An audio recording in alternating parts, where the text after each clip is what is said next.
when lines are parallel, trying to get a solution algebraically ends up not working. Basically, there is no solution because the lines do not intersect. But let's take a quick look at what that looks like. So let's consider two lines that are parallel, like y equals 3x minus 2 and y is equal to 3x plus 5. So we talked about this when we were in using the slope-intercept form. We can equate the two equations to each other. We can equate the right-hand sides. Since we're trying to find a point where the y's would be equal, we should have the following statement be true. But when you look at this, probably in the next step, we would want to subtract 3x from both sides.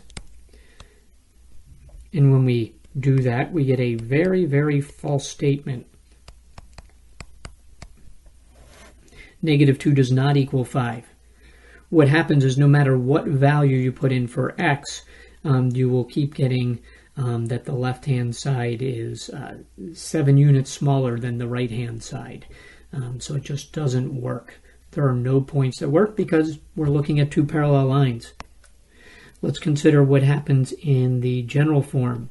So let's consider 3x plus 2y equals 4.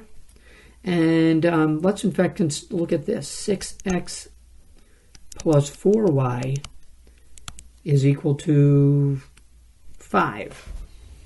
So this looks like a good one for elimination, because if I were to double the first equation and make a negative, so let's multiply by negative 2. If I were to multiply the top equation by negative 2, we'll be able to eliminate things.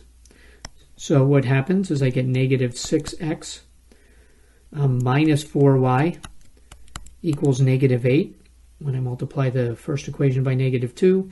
And when I write the second equation, I get 6x plus 4y equals 5.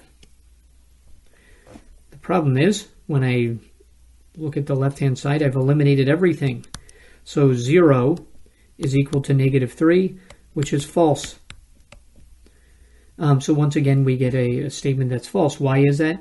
The ratio of x to y, use a different color here, the ratios to x of x to y in both cases are the same. A 3 to 2 ratio is the same as a 6 to 4 ratio, and note that they all have the same signs out in front, because a negative 3 to 2 ratio would not be the same as a 3 to 2 ratio.